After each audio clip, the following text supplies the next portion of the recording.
I've got a rather unique title to the talk. It's called Fertilizing Corn and Cotton in the Mid-South, Fact, Fiction, or Fantasy. And I'll explain that all before we get through. But I'm Wayne Ebelhair. Again, I'm a research agronomist with Mississippi State University, and I have spent the last 36 years at Stoneville working on anything from corn, cotton, soybeans, rice, sunflower, mustard, medicinal plants and herbs, sesame, you name it, I've probably fooled with it over the years. But I am not a Mississippi native. I'm a Kentucky Wildcat through the University of Illinois. So basketball season has been a rough week. But some of the data that I'll show today was sponsored through the efforts of the Mississippi Corn Promotion Board. I've got a little bit of cotton work in here, a little bit of corn work. More of this is going to be geared towards fertilizer management. This is really something that I feel strongly about, and as a soil scientist in fertility, this is my soapbox. So I'm going to spend quite a bit of time today talking about fertilizer management, basically the macronutrients and how we make the decisions that we make and what the data says and how it's supported. So the 4 R's, I'm sure you've heard the 4 R's of nutrient management: the right source, the right rate, the right time, and in the right place. And those are really the framework for fertilizer best management practices. A lot of you have heard that term. This is really the science behind everything we do with respect to soil fertility crop production. There's 3 primary goals. We want to be able to match the fertilizer nutrients to the crop being grown. And they're different depending on whether you're growing rice, whether you're growing corn, whether you're growing sunflowers. What those crops need depends on what that crop is. How you manage the applications. Fertilizing rice is different than fertilizing corn, which is different than fertilizing cotton. And how those nutrients can be removed from the field. Gaseous loss, leaching, denitrification. Uptake is the way we want to remove nutrients from the field. Uptake by the crop we're growing. That's the key. Uptake by a pigweed doesn't do us much good because we're not harvesting, unless you're in the business to harvest pigweed seeds, we're not harvesting pigweed seeds. So, if we follow these 3 procedures, this leads to the most economically sound, environmentally sustainable fertilizer management program. Now, there's 5 basic questions that we have no matter what the crop is. First, is the fertilizer necessary? Now, what do you think the answer just off the top of your head is? Is fertilizer necessary? I hope so. Yes. But you have a bank. Do you have all the money you have in your pocket? All in cash. Okay? No. You've got some of it in the bank. Okay, how much fertilizer is economical? 50% of what you need, 100% of what you need, 150% of what you need. What fertilizers are available? When is the best time to apply? And how can I maximize the effectiveness? I'm going to spend some time now talking a little bit about all of these things and how you need to consider these. The first of these, are fertilizers necessary? How do you vote? How do you know? How do you know what's in the soil to start with?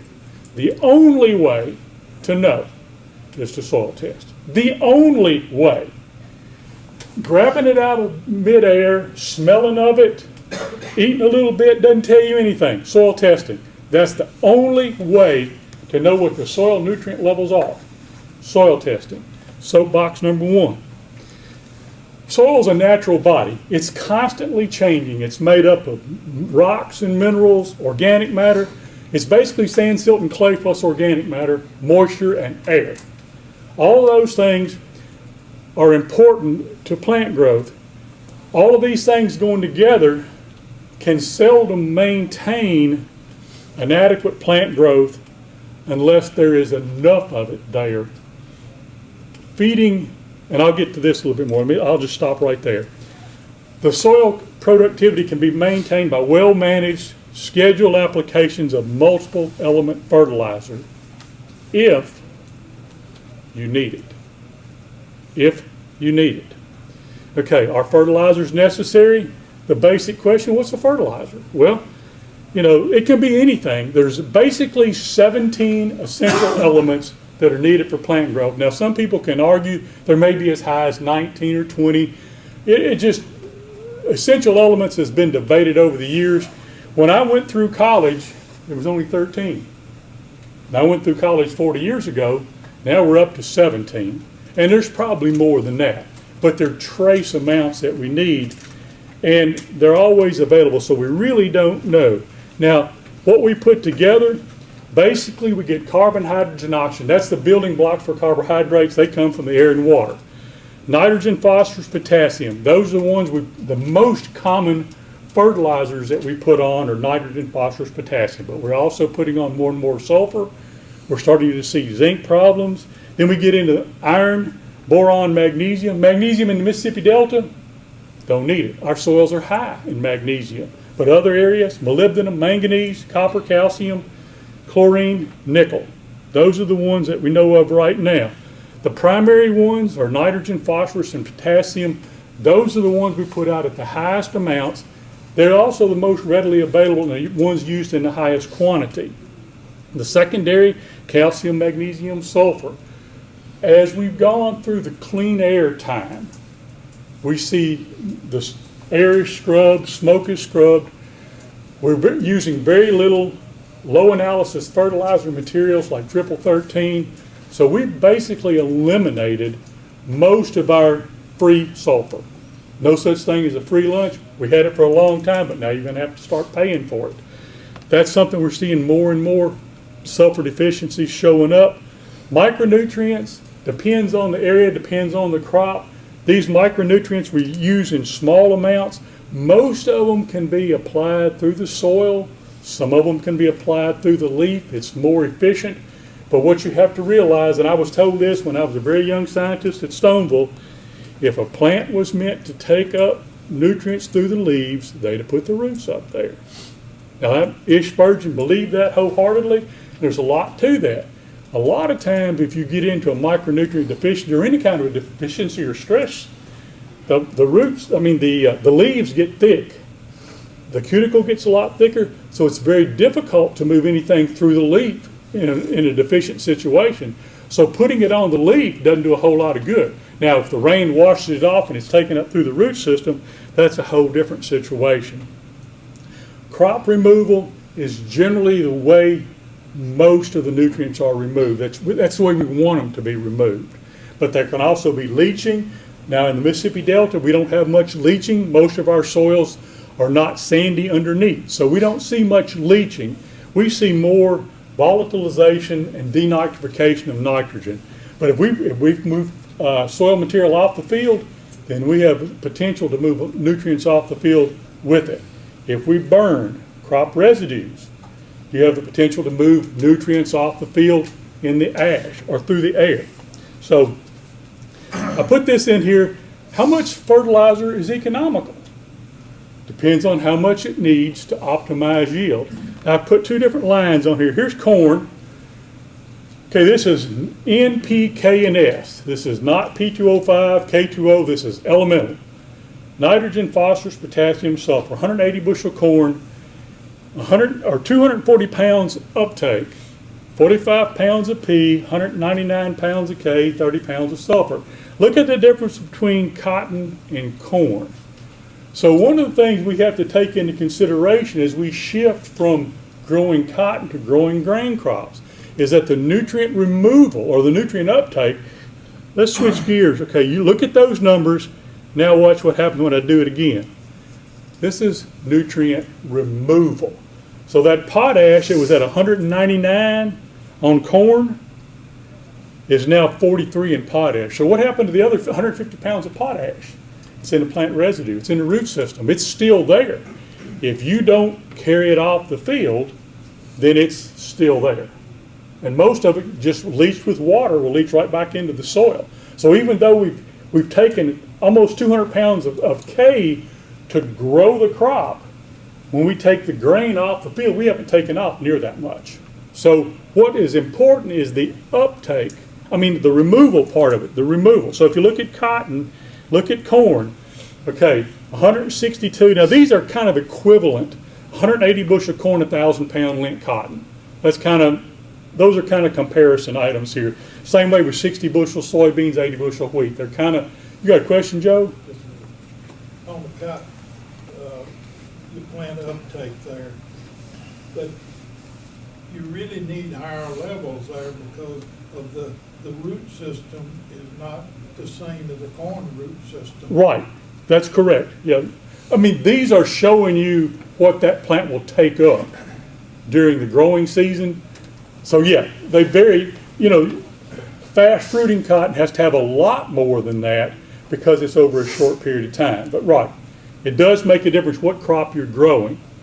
But you can see here that, you know, when you start growing grain crops, the nutrient removal is much greater.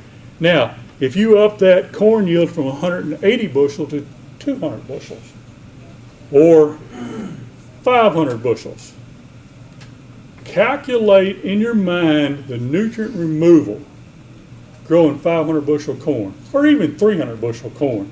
You're talking about a lot of nutrient being removed from the field. Now here's some work that I have. This is actually 7 years worth of data where I've been applying phosphorus in a cotton field. But look at the response to cotton. I've added 0, 20, 40, and 60 pounds. 20 pounds of P is 100 pounds of O46O. 40 pounds is 200, 60 pounds is 300. Now this is dry land, continuous cotton down at Tribbett at our satellite farm.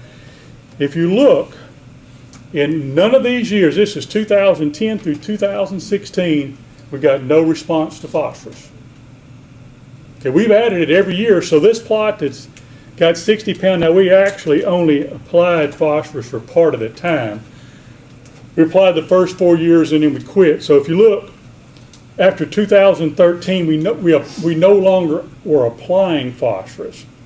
But we're looking at what, as it built up. So in this study, we're actually looking for phosphorus buildup and phosphorus removal. Now, one of the things that's interesting to look at here, okay, this is extractable soil test P.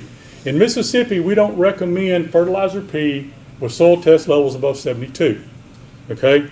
We're at 111. Now, in 2010, those numbers, you would think they'd have been the same, but we actually made a P application in the spring before this crop was planted. Then we made the next application in the fall of the year after the plot was harvested. We normally recommend fall application of P. But you can see that we've got fairly high phosphorus levels. So if we've got high phosphorus, okay, the question is how much fertilizer is economical? We're high. Anybody got an answer? How much is economical in this situation? No response to application of phosphorus. Zero. It's not economical. If you're not getting a response to it, and we've done this for 7 years. Now, one of the things that's really interesting, if you look out there in 2016, we have really pulled the phosphorus levels down. Now, we've had really good yields, and I'm surprised at how low the phosphorus levels have gone. But we're going to continue this to see what happens because we still aren't seeing a response to phosphorus. We have pulled the levels down a lot in the last couple of years. Now, this is dry land continuous cotton that's yielding almost 3 bale cotton. So it's good. This is a table. This is some work on nitrogen. I'm going to shift gears a little bit here. That was the phosphorus. This is nitrogen on corn, 11, 12, 13, 14. This is nitrogen rates of application. In this case, every year we got the highest or the most optimum yields with 240 pounds of nitrogen. This particular field is in a corn-soybean rotation. So it's taking about what we recommend to get the optimum yields. Now they vary from year to year because there's other factors other than just nitrogen that come into play in this situation. We've also looked at this across varieties. This is some work that was done on farm in 2013, again following soybeans. This is really good corn yields. The producer that I'm working with on this is Martin Walker and George Ray Walker. George Ray's passed away now, but this is Reality Partnership. We started looking at varieties. And if you look in this particular one, we've got 250 bushel corn with 180 pounds of nitrogen. Now, where is the nitrogen coming from? You know, we said that 180 bushel corn took 160 pounds of nitrogen off the field. So we're in a soybean rotation. Okay, so that must mean we're getting some nitrogen from that soybean. We get some mineralization of organic matter during the growing season. What this is telling me is that we're getting more nitrogen into that plant. So there's something happened in this year where efficiency seems to be a lot better than it has been in other years. So, but in this case, now this is by variety. We do see a variety difference here. So you do see that there are some things going on here with varieties, that they do behave differently. Nitrogen sources, the most common ones in our area are going to be urea ammonium nitrate, solution urea and ammonium sulfate. In other parts of the world, anhydrous ammonia. Once upon a time, ammonium nitrate was really popular till somebody decided it made a good bomb. I did my master's degree in surface mine reclamation. Most of the blasting done on coal mine sites is ammonium nitrate and diesel fuel. But there's lots of different sources here. Plants don't care. They don't care what the source is. They want it in a form they can use, whether it comes from organic, from inorganic, from bone meal. Plant don't care, as long as it gets it in a form that it can take it up. This is some work we've done at Trivet on cotton, looking at some of the various different sources. In only 1 year, 2013, did we see any differences here? And it varies from year to year. Now, why we see differences in certain situations in certain years, Mother Nature influences a lot of this kind of stuff. So we've looked at several different things. This is the same study that's being done on the experiment station. The Trivet location is dry land, continuous cotton. This is rotated with corn. You see the yields are quite a bit higher. The 2013 yields are some 1,700 pound lint yields in here. But is there really a difference? In this particular study, ESN has not yielded as well overall, but we're putting it out later after it's planted. So, you know, there's some management decisions here that come into play. This is some work, again, looking at some of those different things on a yearly basis. This is the interaction of N rates and the different sources. Phosphorus sources, almost all of our phosphorus sources are coming from rock phosphate. Some react with rock phosphate. The sources that we see mainly now are going to be concentrated superphosphate, O46O, or DAP or MAP. And both of those are ordinary superphosphate, or concentrated superphosphate with a nitrogen source added to it. But you can get phosphorus from chicken litter, from all kinds of different sources. Again, plant doesn't care where it comes from, as long as it's in a source it can use.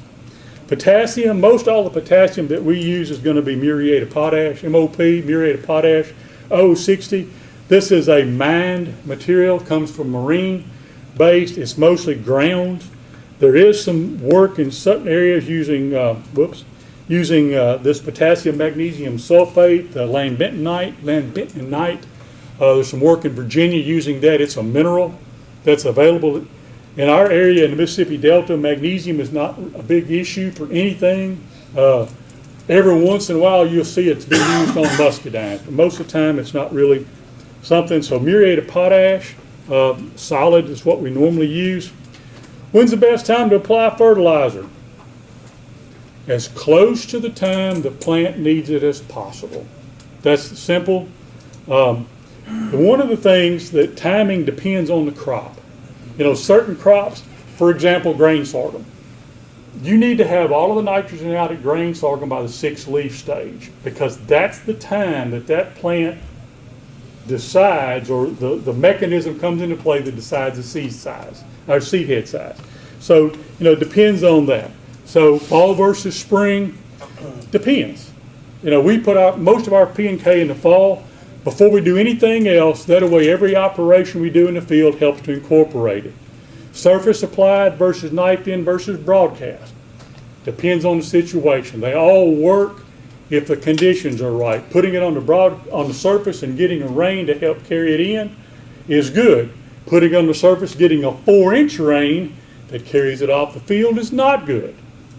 Putting it out on wet ground in a rice field, the first motion is across the field, not into there. So it depends, you know, and no two situations are going to be the same, and no 2 years are going to be the same. So single, split, pre-plant, side dress, There's more than one answer to any of these questions. This is some data that we've done at Stoneville and Verona, where we looked at timing pre-plant versus side dress ratios from 100% pre-plant to 100% side dress. Sometimes it makes a difference, sometimes it doesn't. If you look at Stoneville, 2009, we actually got the highest yields with 25% pre-plant, 75% side dress, where at Verona it didn't make any difference.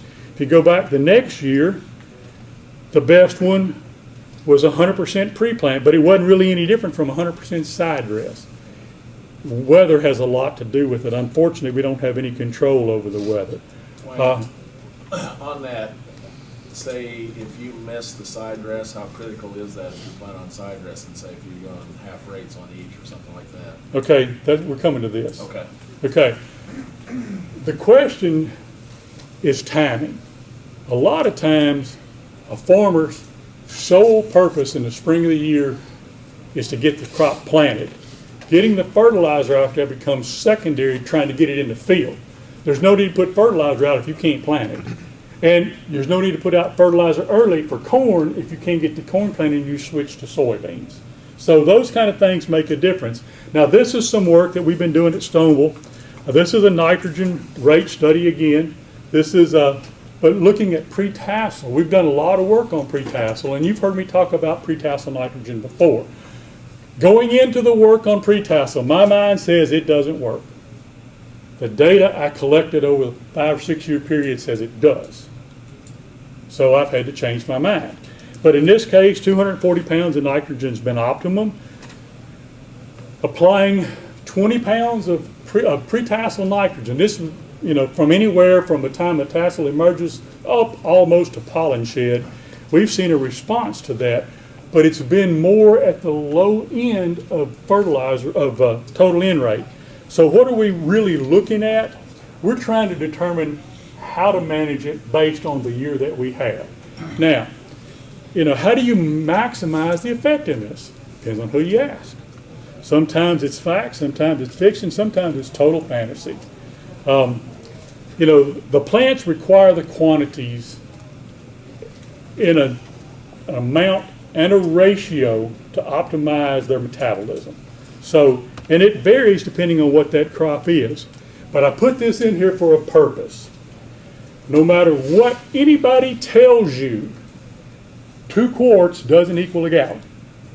You can't fill up a gallon bucket with 2 quarts.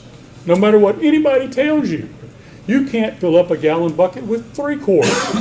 It takes 4 quarts to fill up a gallon bucket. So if a plant needs 100 pounds of nitrogen to make seed, you can't do it with 50. You just can't do it. You can't build a brick house with half the bricks. Well, you can if you only build the bricks up halfway. But in reality, for a plant to metabolize what it needs, you have to put everything it needs. Half rates are just that, half rates. So I put that in there. Now there's a lot of products on the market that help with the efficiency. ESN is one. This is a polymer coating. This is to delay the release.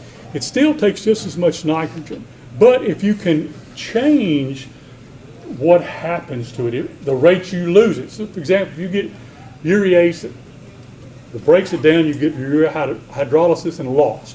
If you can slow that down, then you can actually help to change the efficiency of it. There's a lot of these kind of things. Agritane, I use this as an example. This is an NBPT product. It's a urease inhibitor. It does what it says it does.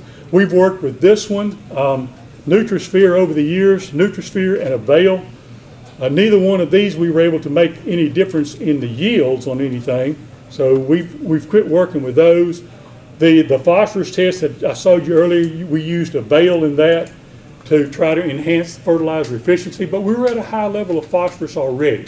So whether you see a difference or not, we really couldn't tell. The nitrification inhibitors, there's several of those on the market.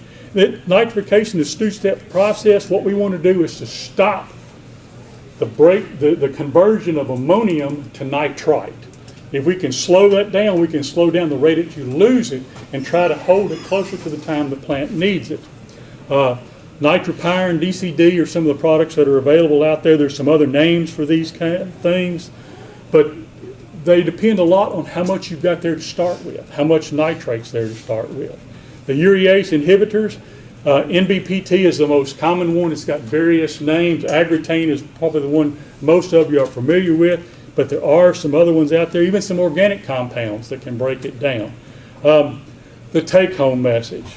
Nutrient management requires a roadmap. Many of the conditions that affect nutrient availability and uptake, weather is a big thing there. Shortcuts lead to short profits and long problems. What's your opinion on tissue sampling? On what? Tissue sampling. My opinion on tissue sampling, I'll talk to you afterwards. They vary. Right. You know, and as to whether you get anything out of it and does it pay for itself, you know, I'm not convinced that it pays for itself, but it can answer problems. So it's a good thing to use if you've got problems. But as a routine basis, I don't like to rely on that as my sole method for knowing how to fertilize a crop. Magic bullets, except for that little thing that you can buy on TV to make little milkshakes or whatever, they only exist in fantasy. So fact, fiction, or fantasy, magic bullets.